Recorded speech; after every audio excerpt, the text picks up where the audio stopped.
So welcome, and I appreciate all of you signing up, and as many of you that signed up for a non-educational program. This is our annual meeting that our bylaw says that we are to have, so that all of our members can help make sure the organization is going in the direction that the membership wants it to go in, that we are filling the mission statement, which is what I want to start with. And I'm going to share my screen and show our mission statement is to develop and sustain a learning community that supports coaches and those interested in the practice of coaching. There's a lot in that statement. Triad Coaching Connections supports and preserves the integrity of a diverse and inclusive networking, learning opportunities, and educating others. This is the mission statement that we have on the big rollout poster that we put up at all of our in-person meetings. And every meeting we try to make sure that we open with this, so that we keep in mind who we are and what we're trying to accomplish as an organization. We have used the word unprecedented a couple of times, and we are still in unprecedented times when it comes to COVID-19. To some degree, we're in unprecedented times with the racial tension that's going on right now, but in other ways, it's not unprecedented. We are, I think that's what's got so many of us unnerved, disturbed, on the verge of tears, emotional. I know for me, I can only speak for me. So last week when I received an email from Joyce that was forwarded from Melanie Woodard that the community, religious leaders, and organizations were getting together to put an ad in the paper. I put an ad in the paper. I put our names on there, Triad Coaching Connection, because it is in keeping with our mission statement. And I'm going to stop sharing this one for a moment. And I think I have it on my screen here, the actual document. No, I actually, I don't. So let me just go back to where I was. The statement that came out is called, and here it is, and I will be glad to send it to you. But if you look at page, I think it's page 16 of the Sunday paper, you will see the headline, "We will not stand silent."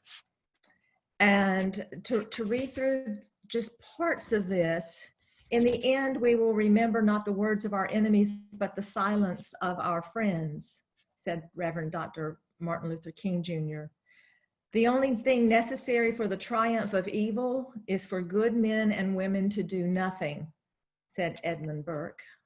We cannot stand by silently while across our country and right here at home, people continue to be targeted and endangered based on their skin color. We have come together, business leaders, community leaders, and clergy of all faith, to join our voices in protest against the inherent inequalities of our country's institutions and policies. The brutal murder of the unarmed George Floyd in Minneapolis by a white police officer who held his knee on Mr. Floyd's neck for 8 minutes is just the latest example, see why it's not unprecedented, of how racism pervades our society and institutions, including law enforcement, resulting in long-standing inequalities faced by Black people. Many of us who are white have never had to deal with prejudice, discrimination, or systemic racism that puts us in danger and degrades our very humanity based on the color of our skin.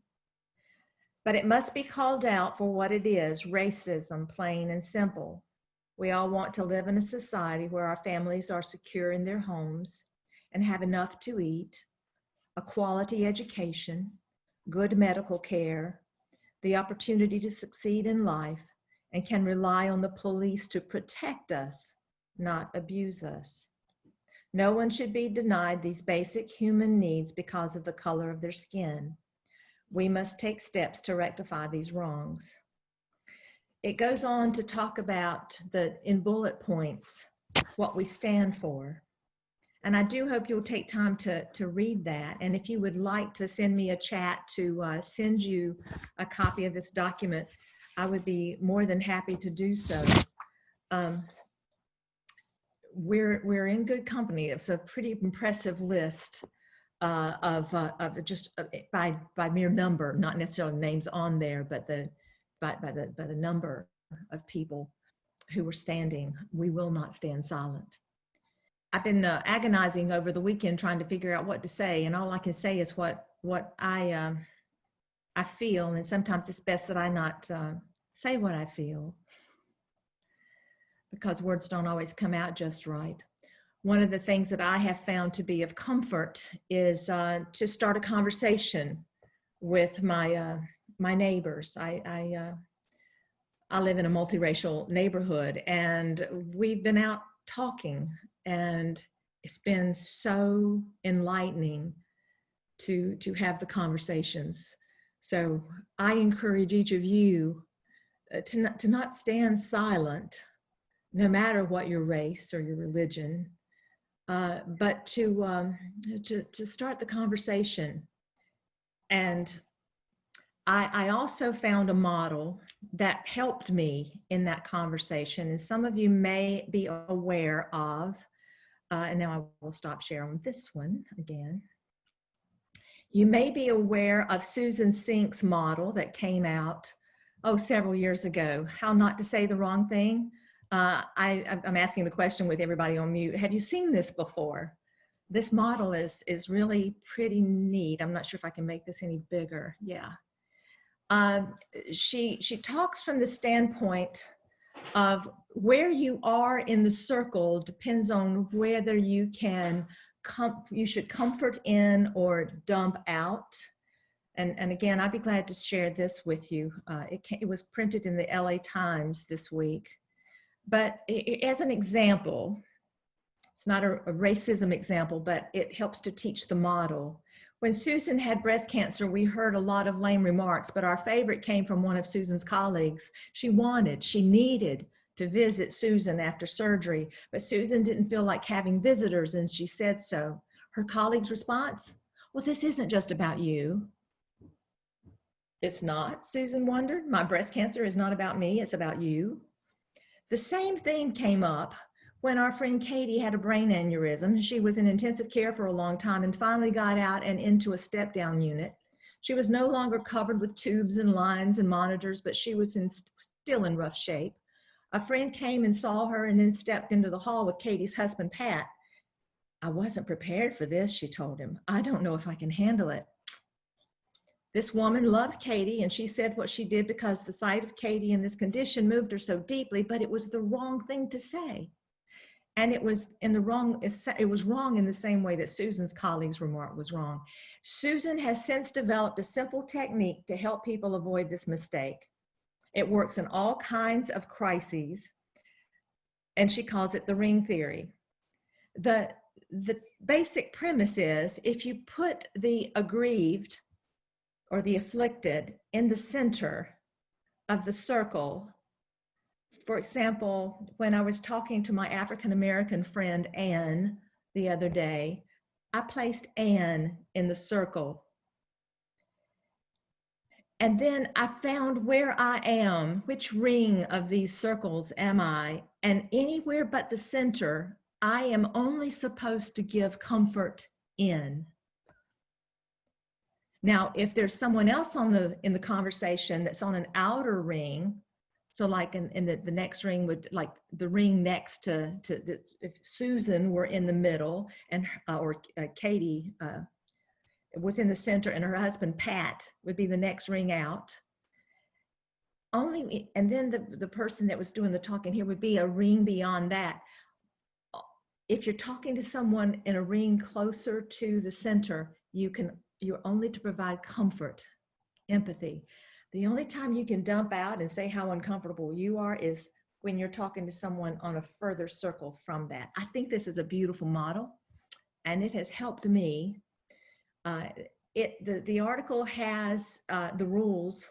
Here are the rules and the steps for how to comfort in, dump out, depending on where you are with the ring.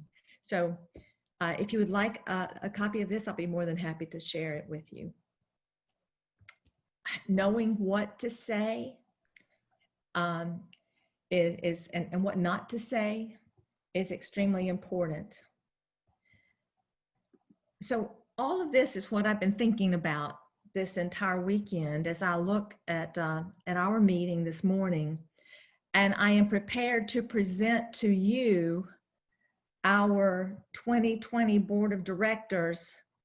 And I was bothered to be the president and our board not really fit the description that's in our mission statement. Now, I love everybody on here, and I'm so thankful for all the hard work everybody does. We have 11 members, and we can have up to 15. But I'm hoping that what I'm saying to you here in our annual meeting will cause you to say, what can I do to help if I believe in this, help our mission to be fulfilled, develop and sustain a learning committee that preserves the integrity of a diverse and inclusive coaching profession. So I present to you the slate of the 2020 board members. Neil Belenke, who is an executive coach, strategic fund development board manager. He's our vice president. Pam Cash is a managing partner and consultant and is our TCC board treasurer. Deb Harris Richardson is a volunteer coordinator at the YWCA, and she's our hospitality chair. Christine Loeffler is our strategic branding coach and executive coach, our TCC communications chair. Matthew McMillan is an executive coach, psychotherapist, and is co-chair of our TCC programs, along with Mitch Miles, who is a LinkedIn strategy coach and our TCC programs co-chair. Joyce Richmond, career executive and management development coach, and she's a TCC past president. Tom Stratton is new to the board this year, executive and team coach, TCC Diversity Committee chair. And Trudy Tobias, who's also new this year, author, reinvention coach, and she's our TCC board secretary. Me, an executive and leadership coach and trainer, Wanda Swain. And last but not least, Jane Walter, a principal career development consultant, principal of career development consultants, and she's our TCC membership committee chair. I present the board, and according to our bylaws, I need your approval for this slate of board members and nominees for 2020. And what I would like for you to do, I don't think Mitch set up a poll for this. Did you set up a poll by any chance, Mitch? I did not. So if you would open your chat box, and if you approve of the board of directors for 2020, if you would just write yay. If you are not in favor of this slate, if you would write nay. And you can send it to just to me or to everybody, whichever way. And the Zoom will capture our chat, so we can then go in and see whether or not the board was accepted. Okay, so I've said a lot. I would like to invite you for just a second or two if you have something that you feel compelled to say about anything that I've said this morning, because I can't belabor it. I've already gone into the 3 minutes here, and then I'm going to turn it over to Pam Cash. Does anyone have a compelling statement, feel compelled to speak? I would. Okay, Marianne, thank you. I would like to just say I'm grateful for my position here. I'm thankful to each one of you. This time is difficult, and it is. I'm glad that is happening. It was happening on a stage that the world had a view, and that we are able to talk about it, because we walked around like the elephant in the front room, and now as you said, it's given us the opportunity to um, discuss it, you know, and be and become and deal with it.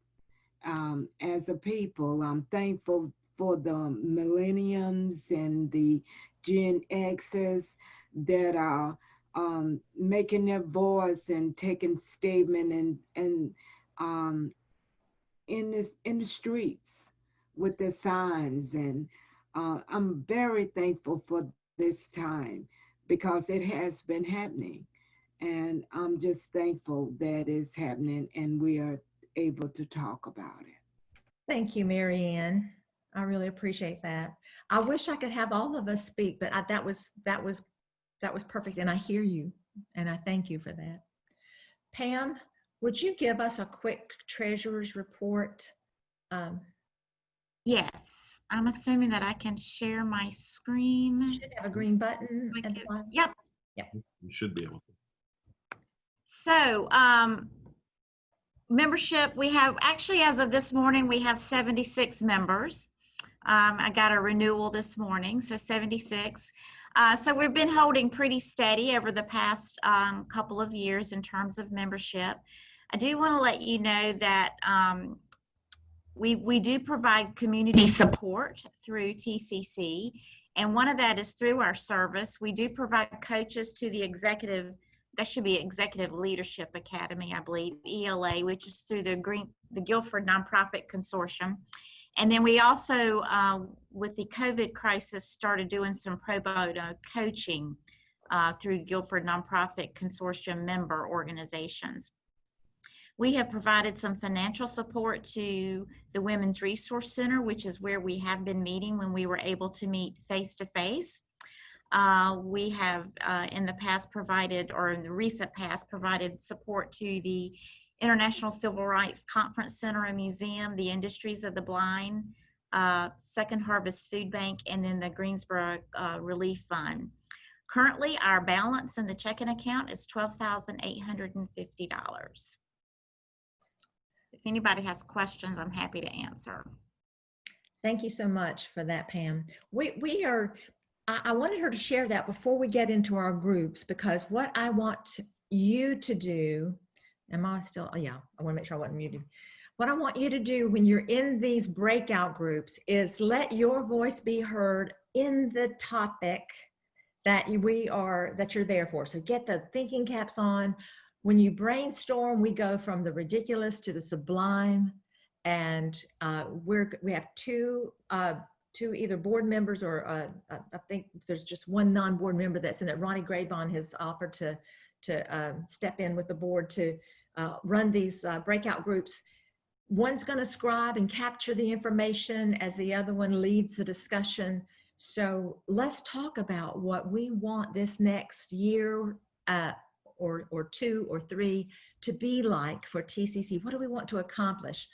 And I want you to keep that mission statement forever in front of your mind, and what is going on in our world and how important, and I say this with all the arrogance I can muster, how important coaches are right now. We We are being sought after. We need to be looking for those opportunities, not to advise, but to help people express.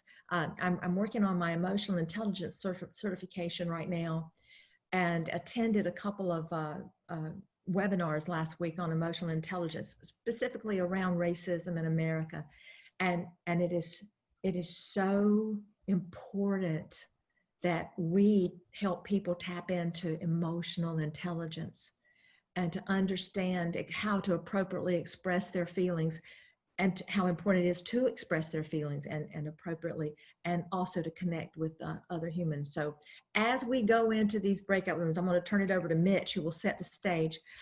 I do apologize that I'm going to take a back seat now and let this be truly a members coaching cafe. And I look forward to seeing everything and putting that together and getting that back to you, that information back to you after this meeting.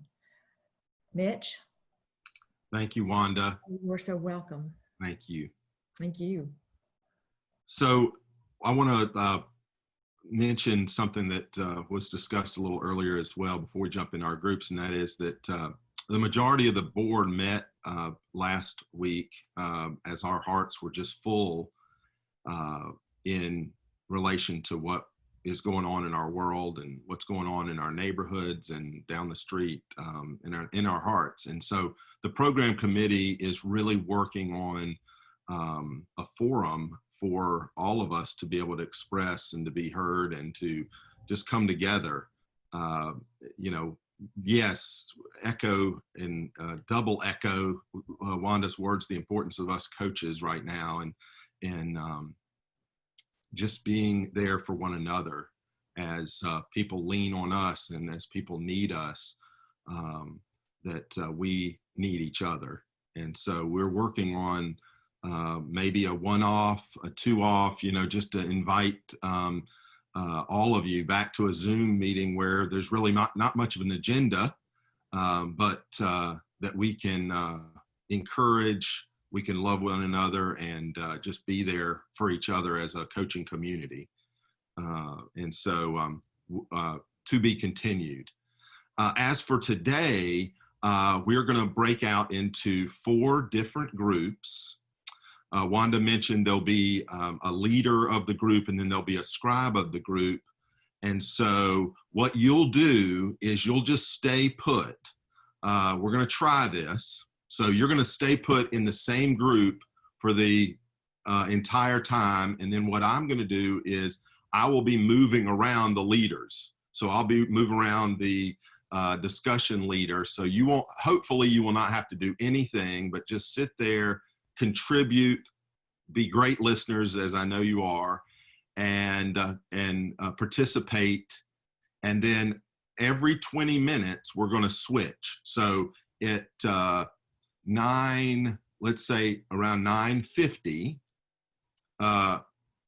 the 2 leaders of your group will join another group, and I'll bring in 2 other leaders to your group. So hopefully you can just unmute your mic when you get into the group here in about a minute, and then sit back, participate. Please share your ideas, share your thoughts, and I'm just excited about what's going to come out of the next hour and a half of our time together. And we'll just, I'm going to hit a button, and hopefully you'll be in a group here shortly.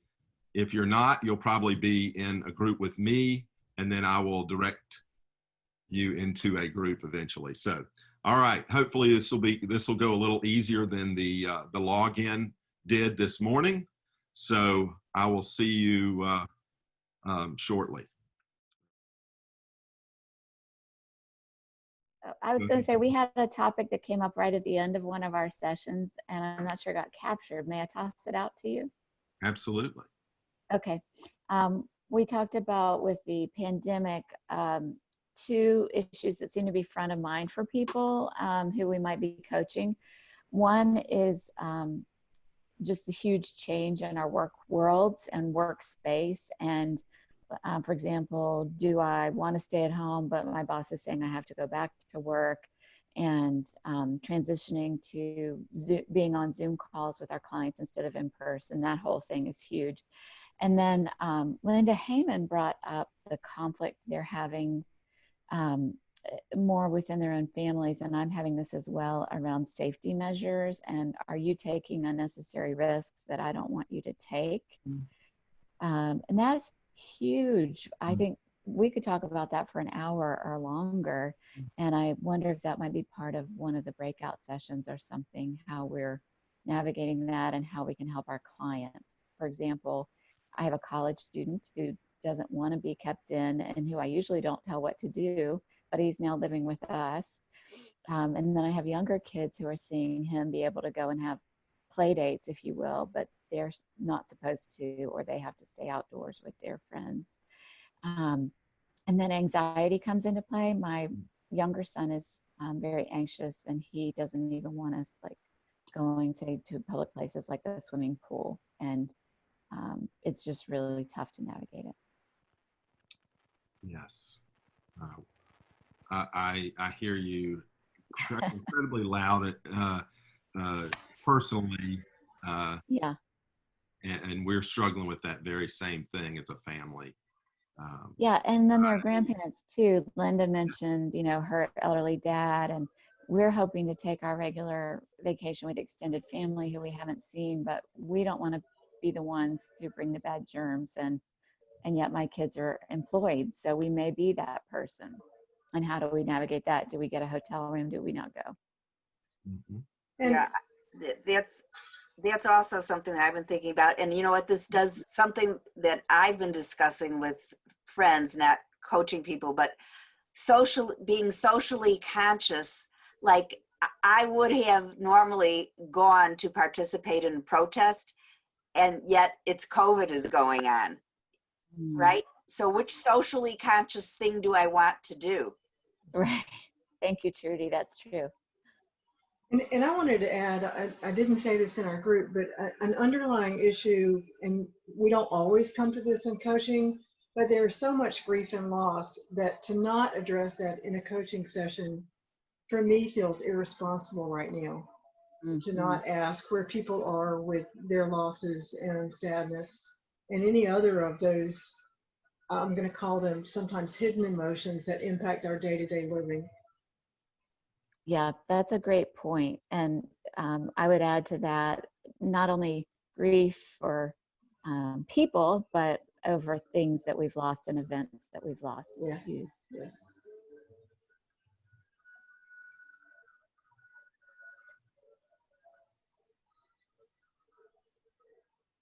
All right, back to you, Mitch. Anyone else have? I think a final comment I would make is we do have the opportunity to have phone calls with one another and video conferences and FaceTime and email. And, you know, I've thought of Melanie, I've thought of you quite a bit over the last couple of months based on a meeting we had several months ago. And I haven't taken the initiative to give you a call.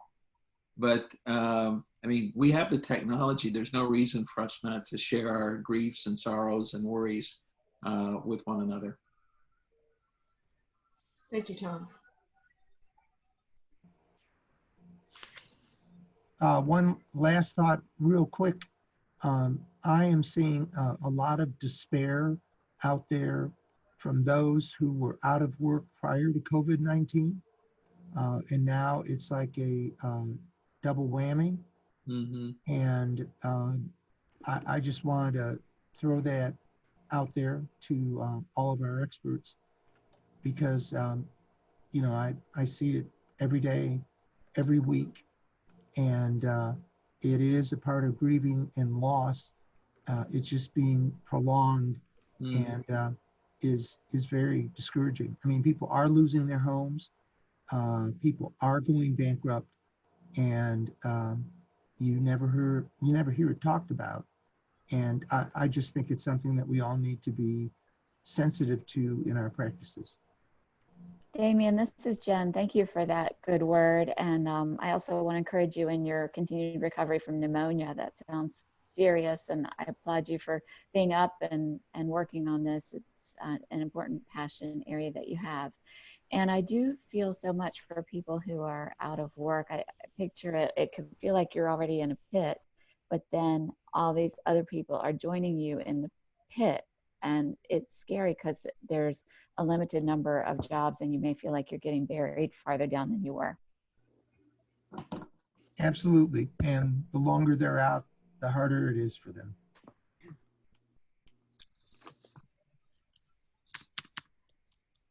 Thank you. Anyone else?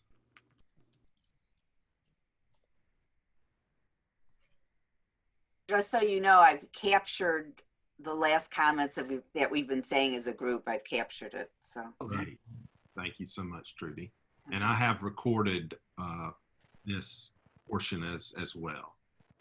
One thing that I'd like to say, because the people on this call are probably inclined toward empathy and helping, and because we are in such a time of challenge and despair for, as has been acknowledged by Jen and Damien, but just other people's struggles, as people who really consider those and feel those sometimes, I would just encourage people, and I'm wishing you all a lot of self-care, and for myself, and just keeping that in your, and making sure to fill your own cup a bit, because you're part of this. We're all part of this, and then we also have the capacity and the interest in caring about others, so that just sort of adds to things.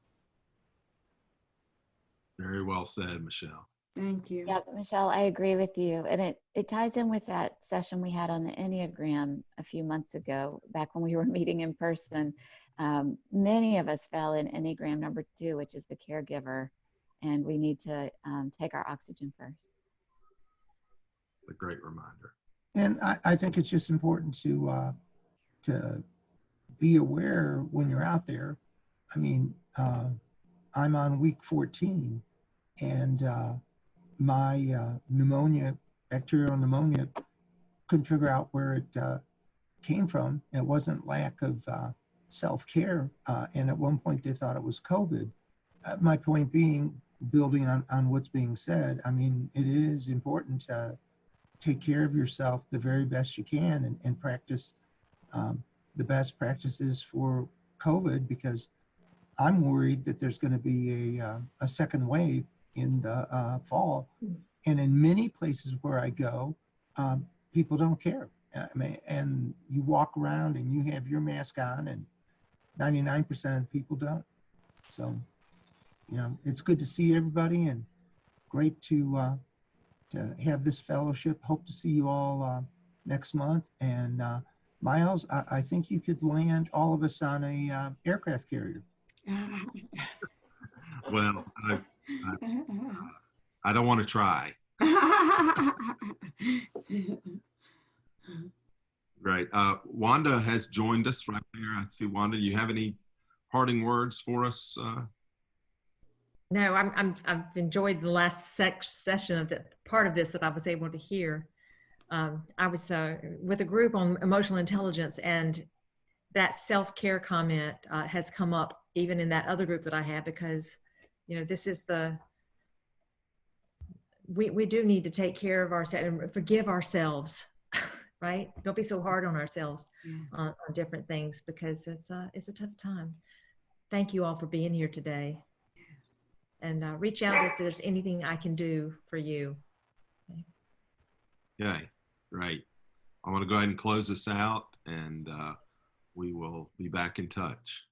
All right. Thanks so much. be safe, everyone. Take care.